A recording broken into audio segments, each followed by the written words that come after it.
الحمدللہ رب العالمین والصلاة والسلام علی سید الانبیاء والمرسلین اما بعد فاعوذ باللہ من الشیطان الرجیم بسم اللہ الرحمن الرحیم۔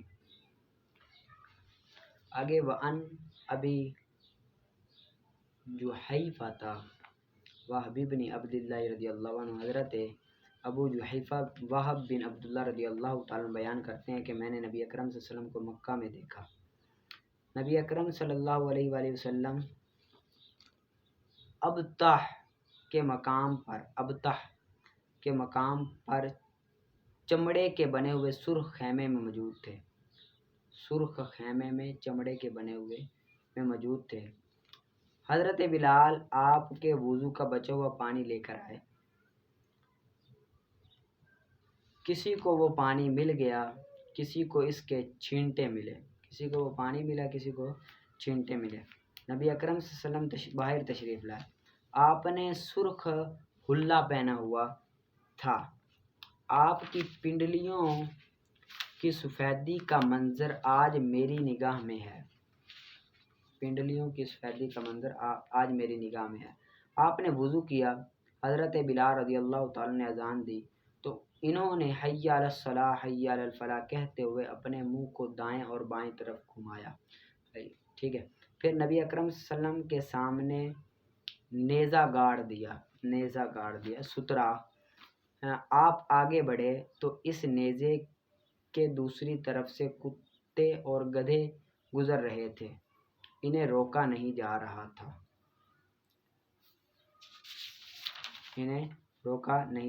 تھا۔ العنزۃ، اس میں نون پر زبر پڑی جائے گی۔ یہ چھوٹے نیزے کو کہتے ہیں، یہ سترا کہتے ہیں جو نمازی کے آگے نا رکھا جاتا ہے، اور کم از کم یہ چیچی برابر موٹا ہو اور 1 گز یہ لمبا ہونا چاہیے۔ یہ نمازی کے آگے رکھ دیا جائے تو اگر کوئی بھی آگے سے گزر جائے تو پھر گناہ نہیں ہوتا، اور چاہیے بھی یہ رکھ دینا چاہیے۔ اس کو سترا بولتے ہیں۔ اس کو کیا بولتے ہیں؟ سترا۔ ٹھیک ہے۔ آگے حضرت ابو رمسا رفاع تیمی رضی اللہ تعالیٰ بیان کرتے ہیں، میں نے نبی اکرم صلی اللہ علیہ وسلم کو دیکھا، آپ نے سبز لباس پہنا رکھا تھا۔ اس حدیث کو امام ابو داؤد اور ترمذی نے صحیح حسن کے ہمراہ نقل کیا ہے۔ حضرت جابر بیان کرتے ہیں، نبی اکرم صلی اللہ علیہ وسلم فتح مکہ کے دن داخل ہوئے تو آپ نے سیاہ امامہ باندھا ہوا تھا۔ فتح مکہ کے دن حضرت ابو سعید عمر بن حریث رضی اللہ تعالیٰ بیان کرتے ہیں، گویا میں اس وقت بھی نبی اکرم صلی اللہ علیہ وسلم کو دیکھ رہا تھا۔ آپ نے سیاہ امامہ باندھا ہوا تھا اور اس کا شملہ دونوں کاندھوں کے درمیان لٹکایا ہوا تھا۔ اس کی ایک روایت میں یہ الفاظ ہے کہ نبی کریم صلی اللہ علیہ وسلم نے لوگوں کو خطبہ دیا، آپ نے سیاہ امامہ باندھا ہوا تھا۔ آگے حضرت سیدنا عائشہ صدیقہ رضی اللہ تعالیٰ عنہ بیان کرتی ہیں، نبی اکرم صلی اللہ علیہ وسلم کو روئی سے بنے ہوئے 3 سوتی کپڑوں میں کفن دیا گیا۔ ان میں ایک قمیض اور امامہ شامل نہیں تھا۔ السہولیہ، اس میں سین پر زبر اور پیش دونوں پڑھ سکتے ہیں، جبکہ ہا پر پیش پڑھی جائے گی۔ یہ وہ کپڑا ہے جسے یمن کی ایک بستی سہول کی طرف منسوب کیا۔ الکرسف کا مطلب روئی ہے، روئی۔ ٹھیک ہے، یہ آپ نے کر لینا اچھی طرح سے یاد، آگے نکالیں آپ نور الیاف۔ آگے فصل ہے میت کو اٹھانے اور اس کو دفن کرنے کے بارے میں۔ سنت ہے اس کو اٹھانے کے لیے 4 مردوں کو اس کو اٹھانا سنت ہے، اور اس کو 40 قدم لے کر چلنا مناسب ہے۔ اس کو 40 قدم مناسب ہے، یعنی کہ 10 قدم ہر طرف سے۔ ابتدا کرے اس کے دائیں پہلو سے اٹھانے کی،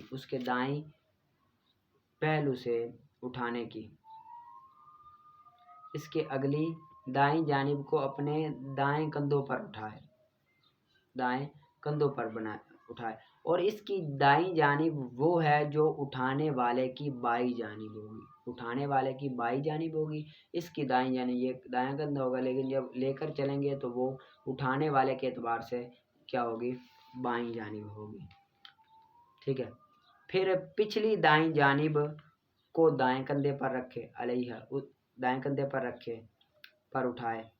پھر اگلی بائیں جانب کو اپنے بائیں کندھے پر اٹھائے، اگلی بائیں جانب کو اپنے بائیں کندھے پر اٹھائے، پھر ختم کرے پچھلی بائیں جانب کو بائیں کندھوں پر اٹھاتے ہوئے، پھر ختم کرے پچھلی بائیں جانب کو بائیں کندھوں پر اٹھاتے ہوئے۔ اور مستحب ہے تیز لے جانا میت کو، لیکن اتنا تیز نہ چلے کہ میت کو اٹھاتے وقت حرکت ہو، میت کا جسم حرکت کرے، اٹھاتے وقت حرکت کرے۔ اضطراب کہتے ہیں حرکت کرنا، مشکل ہونا، تنگی ہونا، تکلیف ہونا، ٹھیک ہے۔ اور چلے اس کے پیچھے، چلنا افضل ہے اس کے آگے چلنے سے، اس کے پیچھے چلنا آگے چلنے سے افضل ہے۔ اور فرض نماز، جس طرح کے فرض نماز کی فضیلت نفل پر ہے، اتنا ثواب ہے پیچھے چلنے کا، آگے چلے گا تو نفل، پیچھے چلے گا تو فرض، اتنی ہے فضیلت۔ اور مکروہ ہے بلند آواز سے ذکر اللہ کرنا، آہستہ کر سکتا ہے، بلند آواز سے نہیں کر سکتا، باتیں وغیرہ یہ نہیں کر سکتا، یعنی کہ گفتگو۔ اور بیٹھنا اس کے رکھنے سے پہلے، یہ بھی مکروہ ہے، یعنی کہ میت کو رکھنے سے پہلے بیٹھنا یہ مکروہ ہے۔ دنیاوی گفتگو سے پرہیز کیا جائے، اس سے مراد یہ ہے۔ آگے نکالیں ہدایت النحو کا، آگے ہدایت النحو کا ہے فصل عطف بیان کے بارے میں۔ عطف بیان وہ تابع ہے جو صفت نہ ہو اور اپنے مطبوع کی وضاحت کرے، اور یہ شے کے دو زیادہ مشہور ناموں سے ہوتی ہے، یعنی کہ بندے کے دو نام ہو اور دونوں مشہور ہو تو اس سے یہ ادا ہوتی ہے۔ جس طرح کہ قام ابو حفص عمر، کھڑے ہو گئے ابو حفص یعنی کہ عمر۔ اب یہ صفت بھی نہیں ہے عمر، عطف بیان ہے نا، صفت بھی نہیں ہے، اور اپنے مطبوع ابو حفص کی وضاحت کے لیے، حضرت عمر رضی اللہ عنہ کی کنیت ابو حفص تھی تو یہ ان کی وضاحت کے لیے، اور دو مشہور نام بھی ہے، اور کھڑا ہو گیا عبداللہ بن عمر، ٹھیک ہے، تو یہ بھی اسی طرح ہے، ٹھیک ہے۔ اور نہیں التباس ہوتا بدل کے ساتھ لفظاً بدل کے ساتھ التباس نہیں ہوتا۔ شاعر کے قول کی مثل شعر میں انا ابن طارق البکری بشر، میں اس شخص کا بیٹا ہوں جو بکری بشیر جیسے بہادر کو طارق قتل کرنے والا ہے، اس حال میں کہ اس پر پرندے ہیں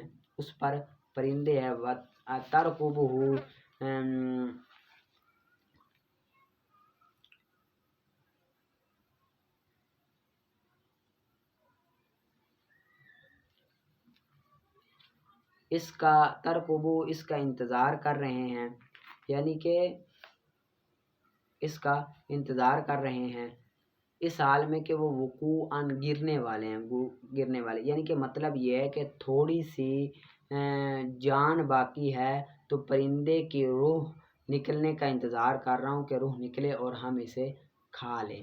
اب یہاں پر یہ دیکھیں بشر یہ کیا بن رہا ہے، یہ معطوف، یہ عطف بیان بن رہا ہے۔ ادھر میں کچھ وضاحت کرنا چاہتا ہوں آپ کو۔ مبدل منہ اور بدلنا مقصود کیا ہوتا ہے، بدل ہوتا ہے، اور عطف بیان معطوف مبین اور عطف بیان میں نا مقصود معطوف مبین ہوتا ہے۔ معطوف کیا ہوتا ہے، معطوف مبین ہوتا ہے، وہاں پر بدل مقصود ہوتا ہے، یہاں پر معطوف مبین یعنی کہ مطبوع مقصود ہوتا ہے۔ اور ان میں نا معنی لفظوں کے اعتبار سے کوئی فرق نہیں ہوتا، لیکن معنی کے لحاظ سے نا فرق ہوتا ہے۔ جس طرح کے نا قام ابو حفص عمر، یہاں لفظوں کے اعتبار سے کوئی نہیں ہے فرق، لیکن معنی کے اعتبار سے یہاں پر فرق ہے۔ اور بعض جگہ ایسی ہے جہاں پر لفظوں کے اعتبار سے بھی فرق ہوتا ہے، جس طرح کے آگے جو یہ مثال ہے شاعر کے شعر میں، یہاں پر لفظوں سے اس طرح کہ یہ شعر جو ہے نا لفظوں کے اعتبار سے معطوف مبین اور بدل وغیرہ دونوں بن سکتے ہیں، لیکن کچھ اس میں ایسی علامات ہیں کہ جب ہم ان کی طرف غور کریں گے نا یہ معطوف مبین اور عطف بیان بنے گا، اور کوئی نہیں بن سکتا۔ اور وہ اس لیے، اس سے پہلے آپ چند فوائد پڑھ لیں۔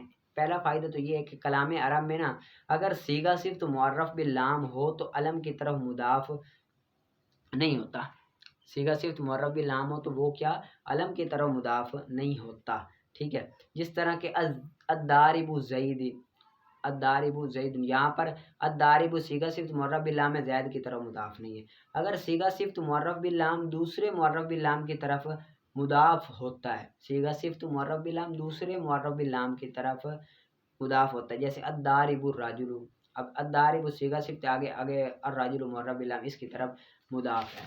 آگے تیسرا فائدہ یہ ہے کہ مبدل منہ کا جو عامل ہوتا ہے نا، یہ مبدل منہ کے سر پر ہوتا ہے، اور بدل وہی بدل کے سر پر ہوتا ہے۔ جو مبدل منہ کا عامل ہوتا ہے وہ مبدل منہ کے سر پر ہوتا ہے، اور وہی عامل جو ہوتا ہے وہ بدل کے سر پر ہوتا ہے، ٹھیک ہے۔ صرف فرق یہ اتنا ہے کہ مبدل منہ میں نا لفظاً وہی عامل سر پر ہوتا ہے، اور جب کہ بدل میں وہ لفظاً تو نہیں ہوتا لیکن کیا ہوتا ہے حکماً ہوتا ہے، حکماً ہوتا ہے، ٹھیک ہے۔ اب معطوف مبین کا جو عامل ہے وہ عطف بیان کے سر پر نہیں ہوتا، معطوف مبین کا جو عامل ہے وہ عطف بیان کے سر پر نہیں ہوتا، جبکہ مبدل منہ کے سر پر جو عامل ہوتا ہے وہی بدل کے سر پر ہوتا ہے۔ فرق اتنا ہے کہ مبدل منہ میں لفظاً ہوتا ہے اور بدل میں کیا ہوتا ہے معذوف ہوتا ہے، حکماً ہوتا ہے، حقیقتاً نہیں ہوتا۔ اب یہاں پر شعر دیکھیں، الکبریٰ یہ معطوف مبین ہے، اور بشر یہ عطف بیان ہے، یہ کیا ہے عطف بیان ہے۔ اب یہاں پر سائل سوال کرتا ہے اس کو آپ مبدل منہ بدل بنا دیتے، تو جواب یہ ہے کہ اگر ہم ایسا کریں تو ہم نے جو پیچھے 3 نمبر قاعدہ بیان کیا ہے کہ دونوں کا عامل ایک ہوتا ہے، دونوں کا عامل ایک ہوتا ہے، مبدل منہ بدل کا عامل ایک ہوتا ہے، تو یہ قاعدہ جاری ہوتا ہی نہیں۔ جس طرح اس مثال میں نا البکر کا جو عامل ہے وہ الطارق ہے، کیا ہے الطارق ہے، جو کہ مضاف الیہ ہے، ٹھیک ہے۔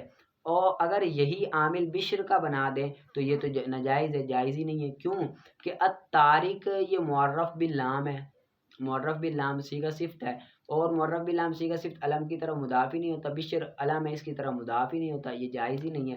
تو اسی وجہ سے مبدل منہ بدل نہیں بن سکتا، بلکہ کیا بنے گا معطوف مبین اور عطف بیان بنے گا، ٹھیک ہے۔ کیونکہ معطوف مبین کا اور ایک دوسرا کہ معطوف مبین کا عامل عطف بیان کے سر پر نہیں ہوتا۔ یہاں دیکھیں معطوف مبین البکر ہے، بکر کا جو عامل ہے یہ سر پر نہیں ہے، الطارق تو نہیں ہے، بلکہ یہ تو ابن ہے، موصوف صفت بن رہا ہے نا، یہ بھی ابن عامل ہے جو کہ سر پر نہیں ہے عطف بیان کے لہٰذا اسی وجہ سے یہاں پر اس کو ہم نے معطوف مبین اور عطف بیان بنایا، مبدل منہ بدل نہیں بنا سکتے کیونکہ اس کا عامل سر پر ہوتا ہے۔ جسے آپ پیچھے مثال دیکھ لیں آپ، یہ کوئی زیادہ نہیں، جس طرح کہ جان زید اخوکا میں اب زید کا عامل ہے مبدل منہ عامل سر پر ہے نا، جا سر پر ہے، فاصلہ تو نہیں ہے تو سر پر ہے، ادھر یہاں پر سر پر نہیں ہے، تو یہ بھی ایک علامت پائی گئی لفظوں کے اعتبار سے، معنی کے اعتبار سے تو وہی ہے بھائی، اتنا معمولی سے فرق نہیں ہے ان دونوں میں،